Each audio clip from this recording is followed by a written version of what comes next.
In this video, we'll cover the basic elements of deck building, and how to make a good deck. Firstly, let's talk about win conditions. A win condition is the method the deck uses to win. Normally decks win by summoning and attacking with their boss monsters, while some other decks win by decking out the opponent, dealing effect damage, or special win conditions like collecting all 5 pieces of Exodia. Every deck needs to have a win condition, and to make a good deck, you need to have good win conditions first, and the cards in your entire deck should aim at either supporting your win conditions or disrupting your opponent. There are 2 major factors that make a deck's win condition good: consistency and power. Consistency is how often you can pull off your win conditions, and power is how powerful your win condition is. These 2 factors directly affect how good a deck is, so all top-tier decks have a fair combination of both. Gaia decks have incredible consistency thanks to their skill which searches their combo starters. And decks like Thunder Dragons and pre-nerf Cyber Dragons may not have very high consistency compared to Gaia, but their high power levels make up for it. When you build your deck, it is important to find a balance of both consistency and power. Disruptions are another important element of a deck, and most viable decks have at least one kind of disruption. Disruptions are card effects that disrupts your opponent's actions, commonly by flipping their monsters face down, negating effects, removing their monsters from the field, or removing their spells and traps. Disruptions can effectively prevent your opponent from making their combos and allow you to win easier. Card advantage is an important concept to have while you build your deck. If you have more active cards than your opponent, you are more likely to win the game.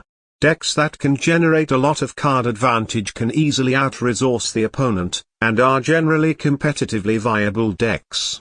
Crystals and Noble Knights are examples of decks that are capable of generating huge amounts of card advantage and have been seeing competitive success before being nerfed by the ban list, thanks to their plethora of graveyard effects and them being able to constantly special summon monsters from the deck or graveyard. Card advantage is why you should avoid playing cards like Power of the Guardians, because if the equipped monster gets removed from the field or flipped face down, Power of the Guardians gets destroyed too, making you lose additional card advantage. It is also why meta decks avoid using staple cards that have a discard cost like Karma Cut, unless they can benefit from the discard cost. Win more cards are cards that strengthen your win conditions, but are not win conditions themselves. Good decks avoid using win more cards, because they rely on your win condition to be usable.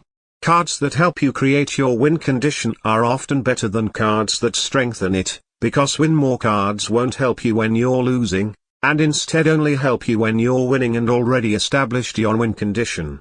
The Eye of Timaeus is an example of a win more card in a Dark Magician deck. It only works when your win condition, Dark Magician, is on the field. Let's use these concepts to build a deck. I will be using Harpies as an example. Our win condition is Cyber/Harpy Lady, so we'll need a consistent way to summon it.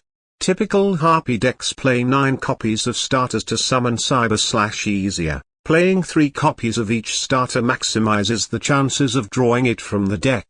These cards are required for the combo to work. We'll only use as few of them because we don't want them in our starting hand. We use 2 Harpy Oracles for more discard cost for Channeler, and also to make use of its effect to gain more card advantage. Hysteric Party has a discard cost, but it can revive up to 3 Harpies from the graveyard, and can trigger the effects of Harpy Perfumer and Oracle to gain even more card advantage. So the card advantage it gives makes up for the discard cost.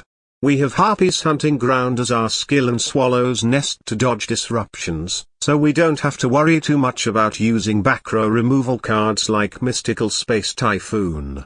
We'll use Book of Moon as a form of disruption for the remaining 3 spots of our deck. We'll keep the deck size at 20 cards to make the deck as consistent as possible. Finally, we'll add some generic rank 4 monsters to increase the versatility and power of our deck. Congratulations, our deck is now done. This is the end of the video. If you had problems building a deck yourself, I hope this video helped you a bit. Thanks for watching. Goodbye.